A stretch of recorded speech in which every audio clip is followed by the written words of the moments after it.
the great Bob Costas, back here on the Rich Eisen Show on the Mercedes-Benz Vansville 9. How you doing, Bob? I'm good, Rich, and I know I'm on the Rich Eisen Show. Yes, sir. But you are on so many ever-shifting platforms. Yes, sir. It's dizzying for me. At least your cell phone remains the same. Yes, it does. So if I need to contact you or get a message to Susie, I'm still good. But apart from that, I have no idea where out in the ether I can locate you. I will text you, since I know that you're in the world of smartphones now for a few years, Bob. Yes. You've been off that flip phone for a while. I will text you the press release once it's out, and so you can make notes, as I'm sure you do.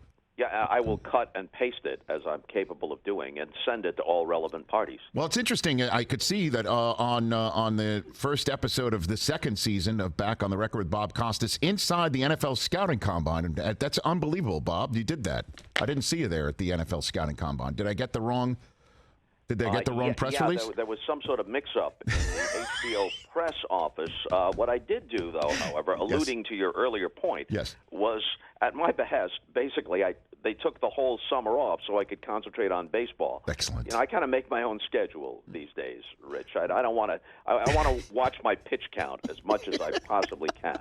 I'm kind of in a Toby Keith mode. I'm not as good as I once was, but I'm as good once as I ever was. Bob Costas, everybody. Different sort of activity, so perhaps it doesn't apply. But nonetheless, I'm a show pony, not a plow horse at this point, Rich. So we're back for the second half of the second season. You're correct, on Friday night. Fantastic. Well, I think I got the proper information now. Nick Saban and Justin Verlander, so potentially the future national champion head coach and American League Cy Young Award winner. Those are the two guys that he was on a Cy Young track until what we think is a minor calf injury might cost them a couple of starts, and they can be careful, of course, because they've all but clinched the number one seed, so they'll have home field throughout the American League playoffs. And it's an amazing story. He's 39 years old, 2 Tommy John surgeries.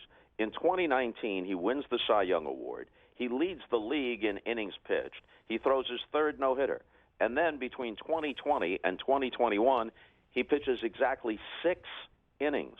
And now he's back as good as ever after all that at age 39, and he should be okay when it really counts in October. So let me just jump in with a baseball question for you, Bob Costas, as Aaron Judge. If you remember that old Bugs Bunny cartoon where Bugs Bunny was at first base, second base, third base, and scored every run and made every hit for his team? That's what it looks like Aaron Judge currently is for the New York Yankees.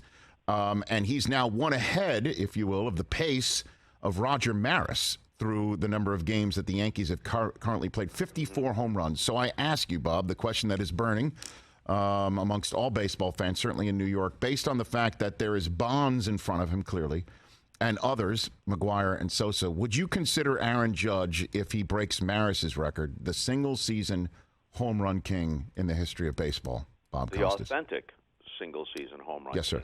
Yes. And for now, Rodger Maris is the authentic single-season home run king, just as Henry Aaron is the authentic career home run king. Now, both of those records are held by Barry Bonds, and you have to stipulate this.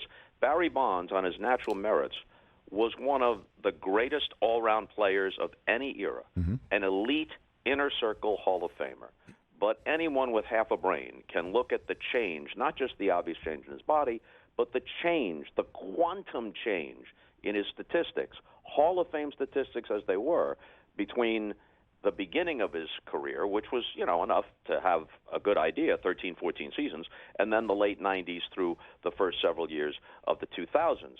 That was more of a cartoon than Bugs Bunny, which you referred to earlier. And the same was true of Sosa and McGuire and others, but Bonds was the best of all of them to begin with the possible exception of a healthy Ken Griffey Jr. as a contemporary. He was the best of all of them and then took it to the highest possible level, and he's the one who holds the record. So we're not singling him out because we don't like Barry Bonds. In fact, even though some members of the media didn't get along with him, I always got along with him until I pointed these things out, and then he felt less kindly toward me, but I think we've patched it up since. So it has nothing to do with that.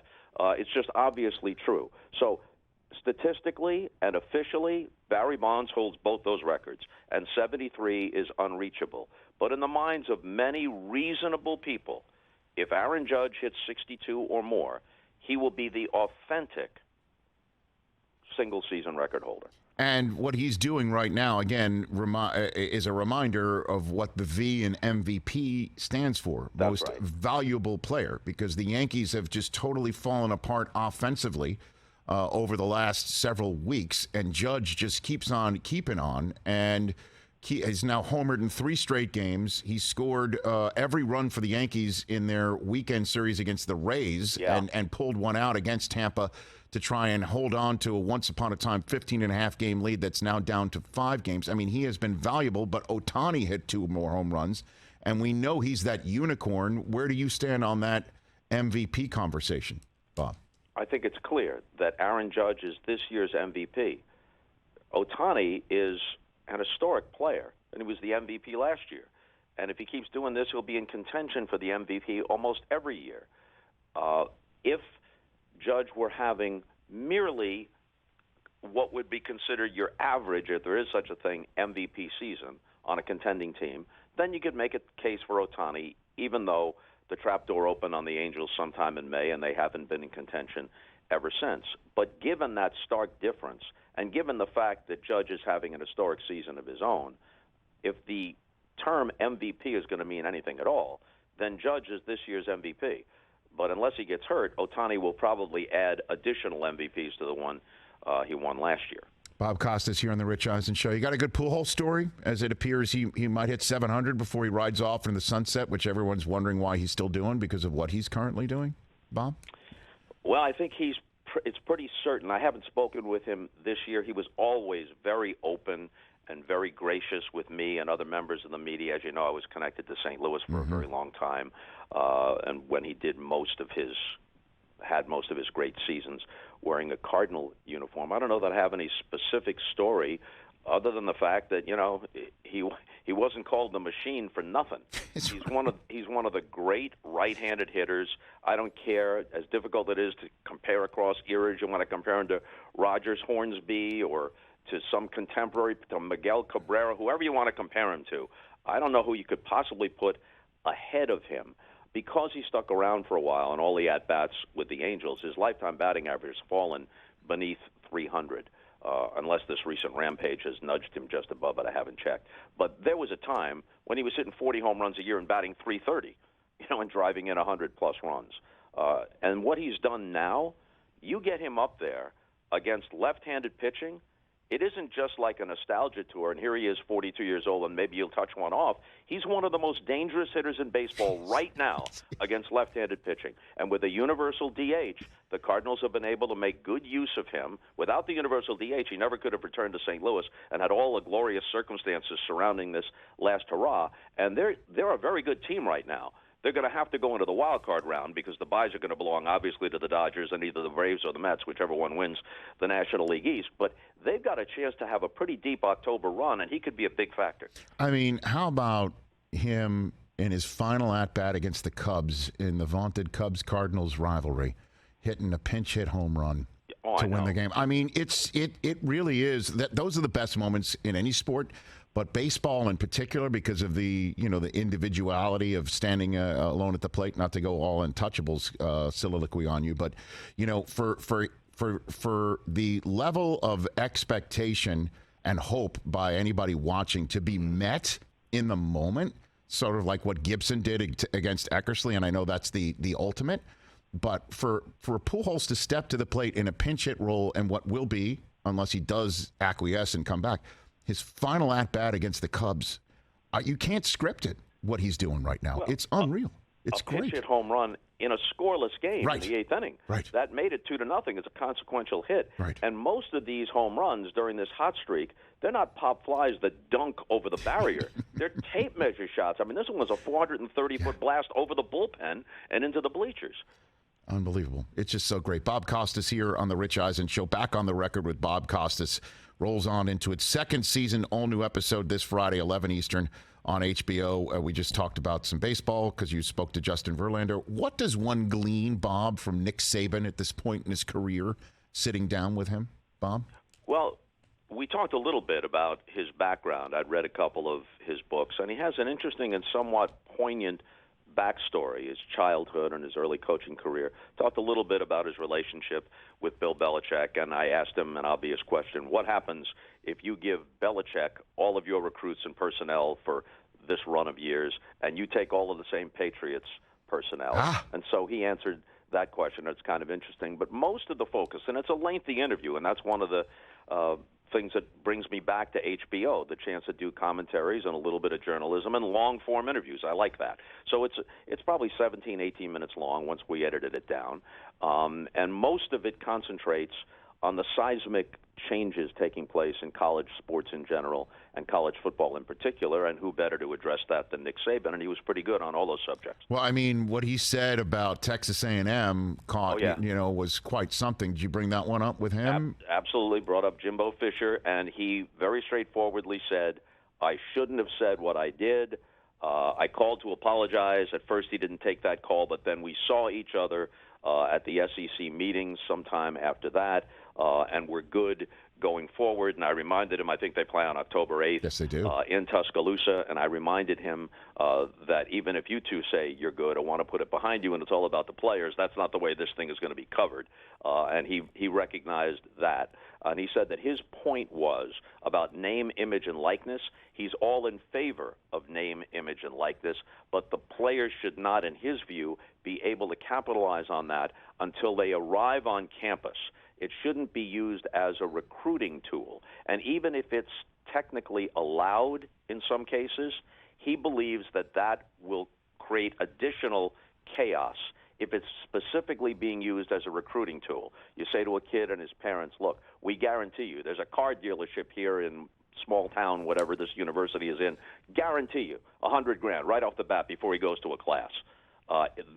That was his concern, and he said he should have couched it that way and in a more general way and not mention Fisher or Texas A&M. No, but we all know where this is going. I mean, this is professional sports, Bob. It really is. I mean, the Big Ten just signed a contract with not one, not two, but three different television networks for over $1 billion a year. That's right on par with Major League Baseball's contract with ESPN and Fox. And Jim Harbaugh, my coach at Michigan, says he thinks that players should get a piece of the television revenue. And once that happens, unionization is right around the corner. I mean, correct if these on all things those happen. counts, and maybe the Pac-12 merging with the Big Ten, the numbers 12 and 10 being irrelevant at this point, right, and creating two separate divisions, an Eastern and Midwest division and a Rocky Mountain, and I don't know, whatever the hell it is, creating two separate divisions, but they're merged.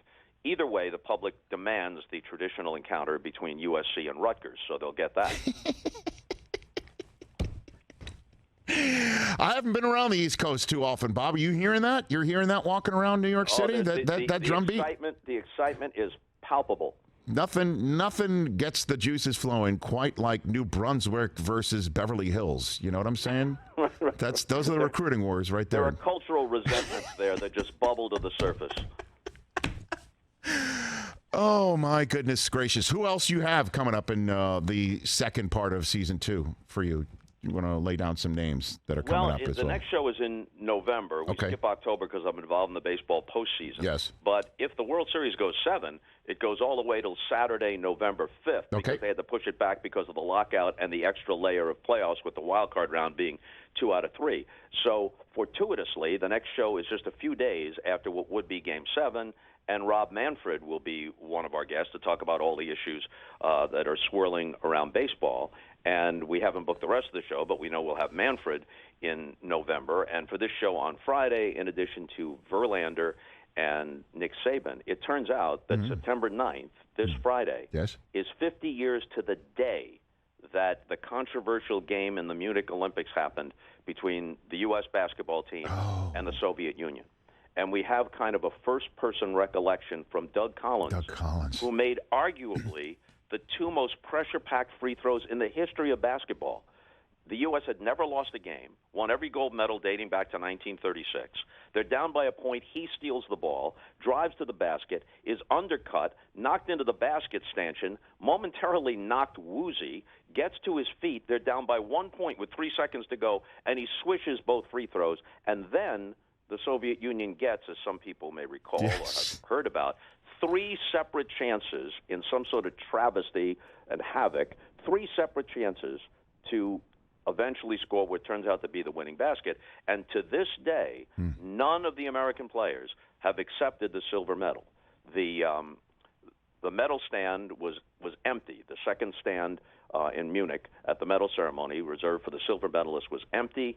The medals are still in a vault at IOC headquarters in Lausanne, and some of the players on that team have gone so far as to put it in their will that none of their heirs can ever accept the silver medal.